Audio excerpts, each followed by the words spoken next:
Hello everyone and welcome back to Let's Play Hearts of Iron 4 Last Days of Europe with me, Alpha Pi Omega and Greater Germanic Reich. So I want to start this episode by looking at the sulfur iron. As you saw in the last episode, most of our nations have gotten their original borders back, if not all. I actually think all of them, to be quite honest. But that doesn't mean that there hasn't been any change in economy. The crisis took nearly 2 years to get over with, and these are the starting and final numbers. So you can see here that in February 1970 we had this GDP numbers for each of the countries in billions of dollars. This was their actual starting position, and this is the result today on 26th of June 1972, and the change in this 2.5 years between these two numbers. So you can immediately see that the positions changed dramatically. Many of the nations actually got really badly hurt. Most of all, Ostlandwiga, which doesn't exist anymore, but the Baltisches Bund and the Republic of Belarus together today have nearly, well, not even $500 million in GDP, which is insane. It's a loss of nearly 90% of their overall economic power. But even other nations were afflicted. You can easily see which were, involved in the fighting and which weren't, because all of those that were dropped and all of those that weren't grew. So, for example, today you can see that Finland is the number one in the sulfur iron, with the exception of Germany, of course. It has the strongest economy of $14.04 billion, and it grew by 17.9%. So we can actually see that the growth is roughly around 7% per year, which is really nice. Second is Ukraine, even through the dramatic drop of nearly 6%. But yeah, they're still second. They used to be first, but now they're second. Third is Boer Republic, which also grew by over 12.5% to $12.02 billion American dollars. So they retain position number 3. Number 4 is still Netherlands. They don't grow fast, we know that, but they've had a steady growth in this period. They gained nearly $1 billion, and that puts them on $11.51 billion. Fifth is Romania. It used to be 6th, but now it's at number 5. They are growing roughly by 3.5% per year. They are now at 8.55 billion. 6th is Norway, which used to be 8th. They grew by quite a big dramatic numbers, 16.7% in just 2.5 years, so that is solid growth. 7th is Poland. Actually, Poland used to be 7 even before, which is kind of interesting. They dropped from 7.9 billion to 6.14. They lost nearly a quarter of their entire economy, but still at the 7th place. 8th is Denmark. Grew by only 7%, so that's a growth of roughly 2.5, nearly 3% per year, from 5.42 to 5.8 billion. 9th is Rusland. Yeah, Rusland used to be 5th and dropped all the way to 9th place. Their GDP nearly halved to 5.63 billion. They lost 45.87%. No wonder though. But I like that the game modeled this, that the absolute devastation of Rusland is just insane. I wonder how deeply they fell, because the war was over a couple of months ago, so probably they already recovered a bit of that. 10th is Hungary, which had a steady growth from 4.85 to 5.5 billion. 11th is Slovakia, which used to be 13th, from 2.91 to 3.31 billion, a growth of 13.47%. 12th is Leopoldville, which used to be 14th, 2.83 billion to 2.99 billion, giving it a 5.65% growth. Not anything amazing, but hey, it's Africa and it's stable, 2% growth roughly per year. 13th is Caucasus, which also lost nearly, it was I want to say nearly half, but it was over 41% of its total economy. From 4.99 billion, which used to put it to 10th place, they dropped to 13th place with 2.93 billion. 14th is Congo, increased from 2.19 to 2.4 billion, a growth of 9.6%. Not bad, not bad. 15th is Madagascar, which for the first time in our history isn't the last one. They actually went from 0.602 billion to 0.65 billion, or 66 if we round it up, 0.66. And the worst now is Ostlandliga, a nation with an insane growth of 18.62 yearly growth.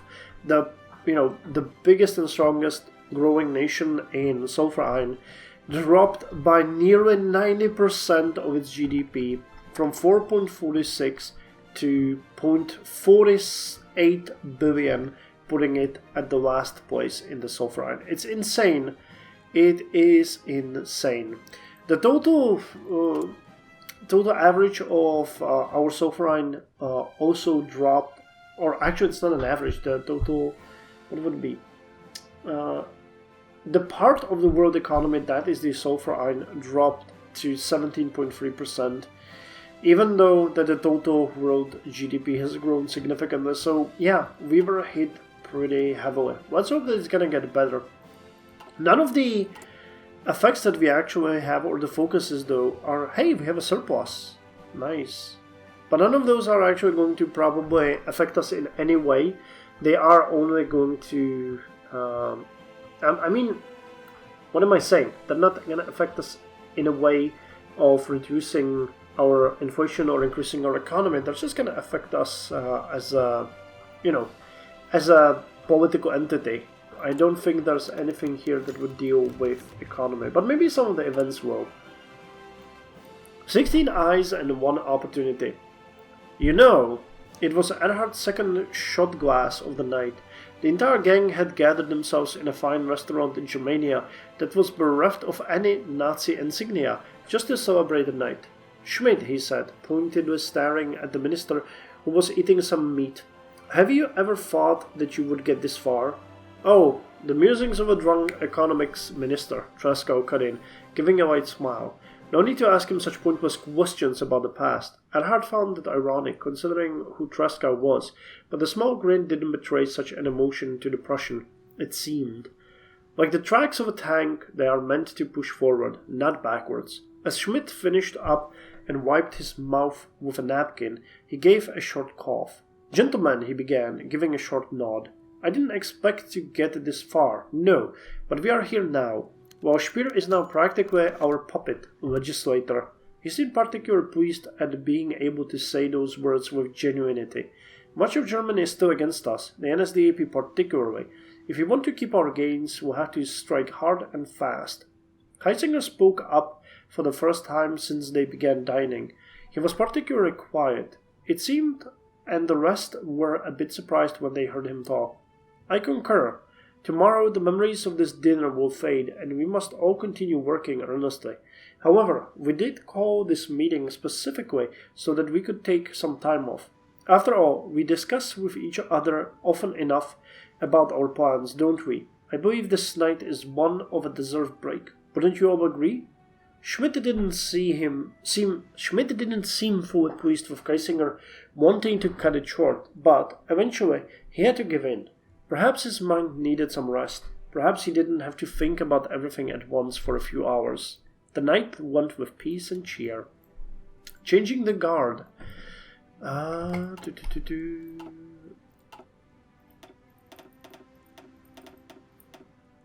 Okay, changing of the guard. The park was uncrowded, occupied only by a few elderly men feeding the ducks aside from a duo in black and grey. They meandered slowly down the path in what from the outside appeared to be a relaxing catch-up between friends. Few would have guessed these two were the most dangerous men in the world. It's over then. Gavin's expression was inscrutable behind his sunglasses. I suppose you'll be taking my place after I resign? Vessel nodded. Who else? You made certain that nobody in your bureau could be trusted to take the job. You're lucky you won't be shot. If Gavin found the jab, he didn't show it. Vessel felt something boiling in his stomach. All the shit Reinhard had put him through, dead ends, dead men, blackmail, treason, and he was just going to roll over now? You know, for Futzes, shut up. Stop with those stupid fucking code names and take off those ridiculous sunglasses for once in your damn life. For once, Gavin seemed taken aback. He folded up his sunglasses and placed them into his pocket, revealing a pair of striking blue eyes. They seemed to be watering, or was that... Gerhard, if I'm still worth anything, I'm sorry, for trying to kill you for one. Vessel subconsciously reached for his missing ear. You know damn well your word doesn't mean shit. I've fixed what you broke. No more aliases or stupid disguises, no more double dealings or treason.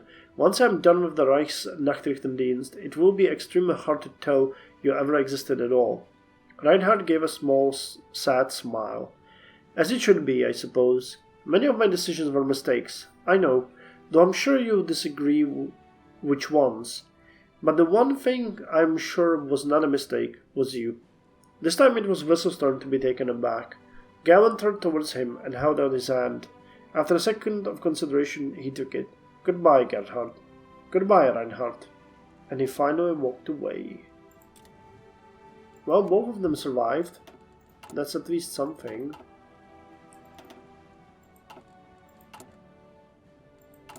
That's more than many others can say. Okay, deficit hit us again. But real GDP growth increased because inflation took a dramatic dip, and debt to GDP dropped by a reasonable amount as well. So that's good. I mean, the fact that the debt interest is actually negative means that the higher the debt is going to go, the better for our economy. But it's not going to be like that for forever. I mean, it just means that right now we have a blank check. No matter how high the debt is going to be, we can never get overwhelmed. But if this increased only to 1%, that would be a major change. That would increase our deficit by 15 billion. So it would jump from minus 0.97% to roughly 6%. And that would be a major issue. Token political promises. Let's hold them. Let us hold them and make sure everything is fine. Still not sure what's going on with Iran.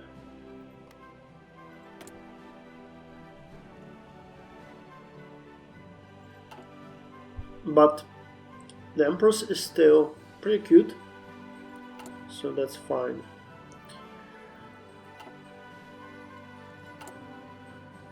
The shadow government.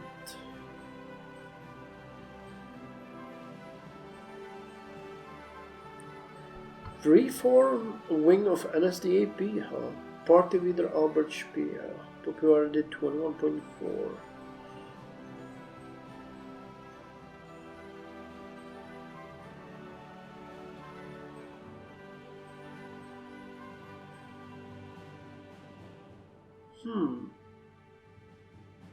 It's a small drop in one of these, but the other ones are slowly growing more popular. It's not something that important.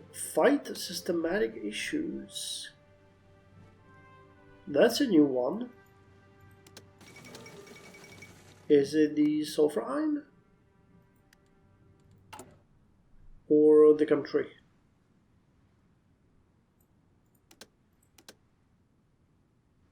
It is the sulfur iron.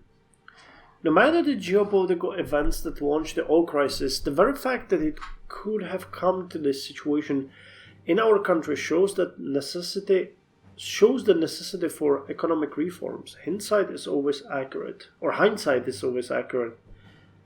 The oil crisis modifier will be removed.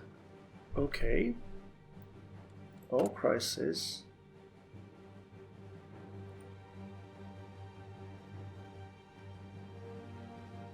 Oh, okay, this one is a big one.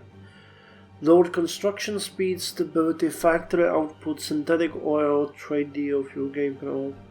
Annual GDP growth factor is lowered by 25%. Okay. So that's actually pretty good. And it's going to make a big impact, though it's going to take nearly a year to come to fruition. Taisto Tunkama, elected Finnish Prime Minister.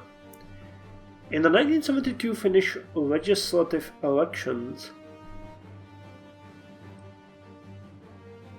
I'm wondering if I read that correctly, Taisto Tunkama, I'm not sure how this one's pronounced.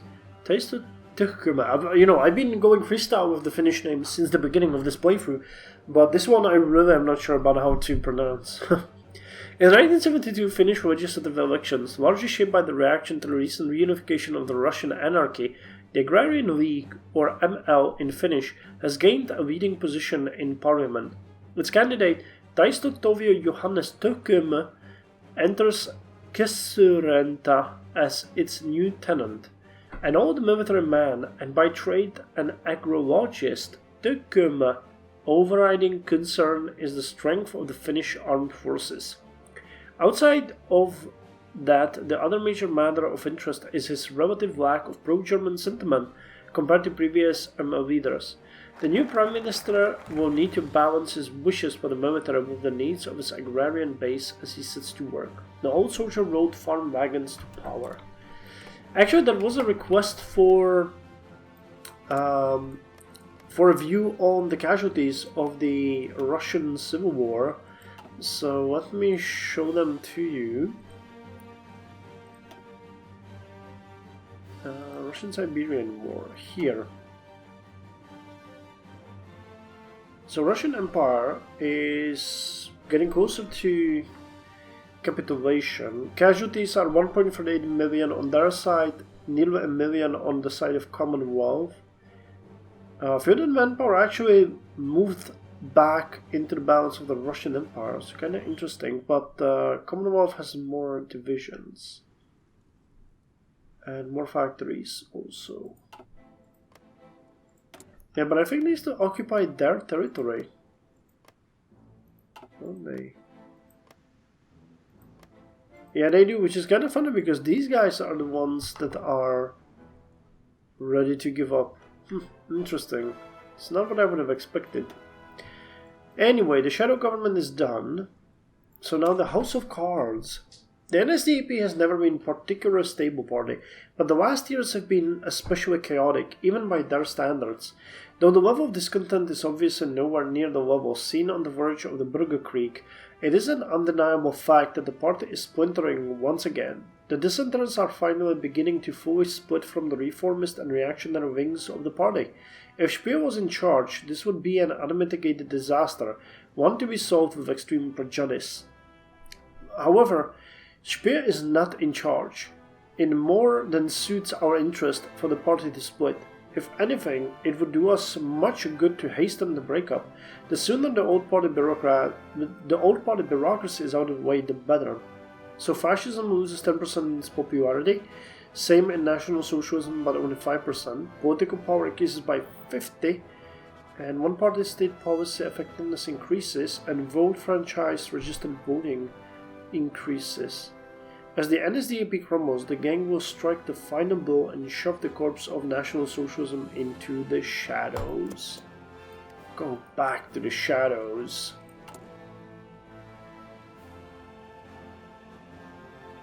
Okay. Deficit dropped. Growth is still nice. If we could get the deficit below... Well, actually, if we could get a surplus, that's it. Not deficit, but if we could get a surplus, I would be super happy. But it's kind of ironic because the lower the debt is going to go, the bigger deficit we're going to generate every month. It's kind of cool. Because already our repaying is... no, actually we're not repaying anything, we're increasing the debt. So there is going to be a point at which our debt to GDP is going to be level. And once we start repaying it, it's going to drop. It's kind of interesting idea, like an equilibrium of a sort. Because the higher this number is going to go, the higher debt servicing like bonus we are going to get to the GDP. But then as our economy is going to grow and we start repaying the debt, it's actually going to start losing that part of the, you know, that income. It's kind of wacky to think about it. But again, if the GDP increases and the taxes increase, they are going to push the debt down, because now there's a difference between the relative and the total debt. The relative debt can keep dropping, which it is already, but the absolute debt is increasing as well by a small margin, but it is increasing nonetheless. So we are also increasing the income of the state. That's, you know, advanced economics 101 for you. Okay, the efficiency of our schools is increasing, that's great. Army bases, present advanced scout heli. Good. Let us start producing more.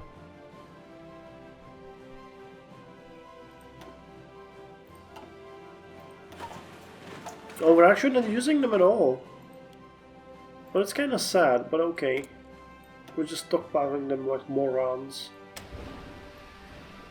Industry 1975, okay, that's near here, so we can go with streamlined automation techniques number 2. Combining a variety of new automation techniques from cutting-edge solutions like robotics and algorithms to mundane improvements such as better factory layouts allows for vast increase in production and efficiency. So efficiency retention increases by 10%, efficiency cap by 5%, efficiency base by 2%, factory and dockyard output increases by 10%. Dockyards, Jesus, I completely forgot about you guys. Okay, you need to drill, and I'm a goddamn lunatic that I forgot about you. Okay, so we got how many? 9. 1, 2, 3, 4, 5. So let's separate you. You guys can go here, and you guys are actually gonna go here. Stop the drilling, change your symbol, and we're gonna get rid of you guys. That is useless, and now we have this Kreutzer needs to be finished. Okay, so let's wait for that. And we're gonna disband a bunch of ships. The naval expenses, yeah, they're fairly high, and if we could, you know, drop a couple of ships, we would actually save a bunch of money.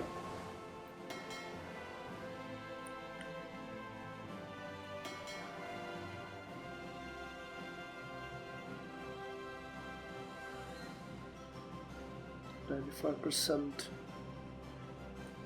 Though you were supposed to actually join this fleet, so it's not like we're not ready for that. Oh, and we sent subs in here. 3, 4, 5, 6. So we are training 9 here. Which means I could definitely disband you guys.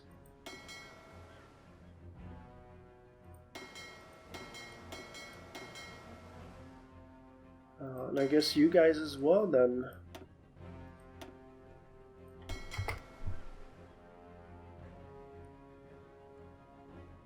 And you 4 are going to join here as well. So let's get 1, 2, 3, 4. We are going to disband you. And I'm going to separate these two. Actually, these two light cruisers. Why? Do we have any? I don't think we have any old light cruisers anywhere anymore. Nope. Oh, we do. Okay, here. So you guys are going to disband. We are going to put you guys into here and you guys into here, and I'll let these fleets drill as a whole, because I would otherwise forget what they were supposed to do. Okay, so that might actually lower our naval maintenance a bit. It's 7.02 billion. So we disbanded a bunch of ships. So I have a feeling that might actually be okay.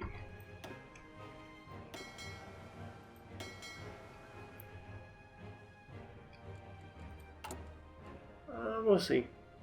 I guess it won't refresh this month. For the 1st of July. So let's see, 105.5. 104.9. Okay, that's nice. That is nice. Though I haven't managed to check if the relative depth increased too much or not. But the... Oh yeah, the depth servicing increased by 0.05, so we did increase that. Yeah, and we lost a bit of naval expenses, but it's like 30 million. That's nothing. Okay, I guess we can have everything. We no longer get the effects of civilian austerity. Consumer gain. David political bargain, resource gain, efficient stability, war support, construction, civilian, and military as well. Token political promises, let's have them, because regime stability is nowhere near the number where we need it to be. We got extra. Oh god, we got way too many factories for our liking. So let's put those on the ones that we need to upgrade, which is you,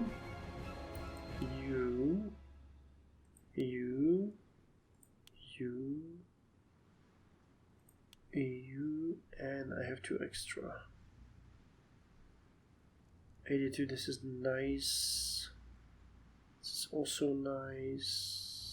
Tanks could use more because it's gonna be at least 130 days to get the tanks done. So we might as well speed it up. This is gonna be just like 20 days. And this one is like 55 days maybe. So tanks are the slowest to upgrade.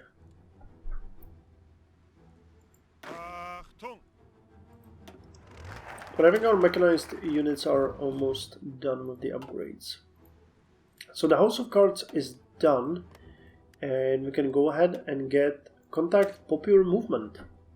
The gang solidification of power is not merely contained to the inner party bureaucrats. Outside of the party, the shift in the Reich's policy has drawn all sorts of dissenters' interest, seemingly intrigued by this new course that the gang has set out.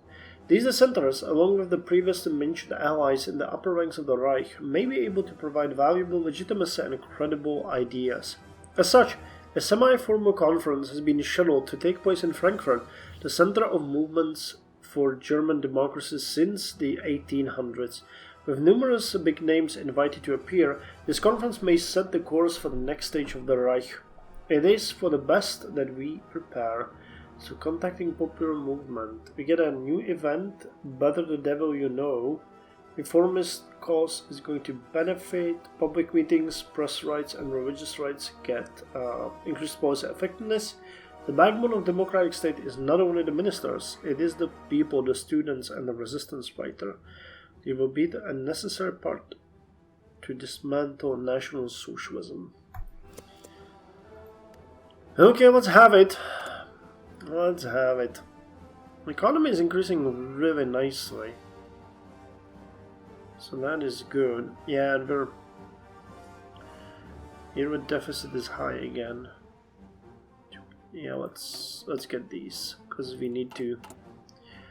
Otherwise, that would be just a bad day. Advanced attack helicopter. I appreciate that. That one we do definitely use. Yep, 822 will need to be built, and we're building 2 per week. Wow, just wow. But we'll have to wait to finish other projects, because I don't really have any factories that I could reassign at this point. Oh, actually we do have 5 more.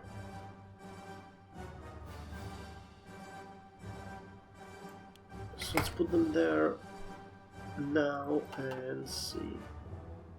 3.88 per week. At this point, it's gonna quintuple. So it's gonna be 20 per week, meaning roughly 2.5 per day. Okay, that's better, but we'll still need to do something with it.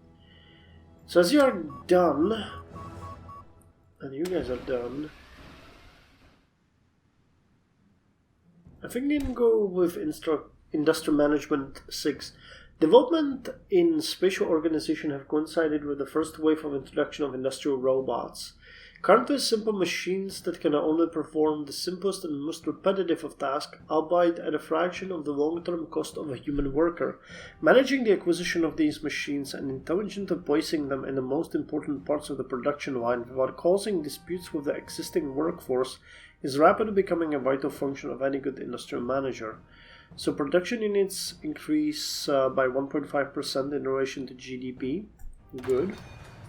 It's gonna take 376 days. Okay, and I think we're done here for this episode. Poor Spear. Poor Spear. So you are populist conservative. Helmut is national liberal. Okay. You are Christian democracy. And Traska's national conservatism. So we got the head of the government. Okay, that's a populist conservatism, but Traska and Kaisinger are conservative. Helmut Schmidt is liberal, and Erhard is democracy. And Albert Speer Schattenregierung. Well, I don't think we have any. Well, we have 13% support for liberalism and 16% for progressivism, 8% for socialism, but over 63% for fascism, so it's not exactly an easy task.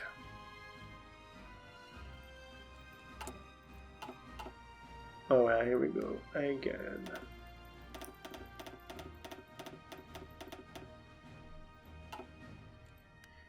Well.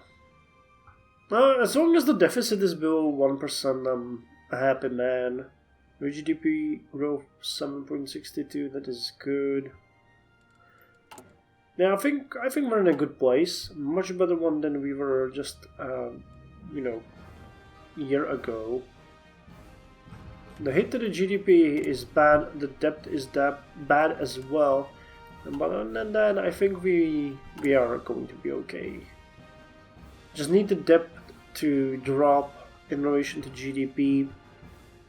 I'll give my left ball to get rid of the inflation. This is really annoying me that, that's such a scary high number there. But there really isn't anything I can do. I can just take it. Bend over and take it like a man. Okay, well, let's put you back there, and for now we're gonna call it a day. So in the next episode we're gonna continue with, this really feels like the last chapter in our adventure, but on the other hand it has been long and it's been fun, and we're gonna see where it leads us, and after that we're gonna do something else. So yeah, looking forward to the new chapter. Till then, you guys take care.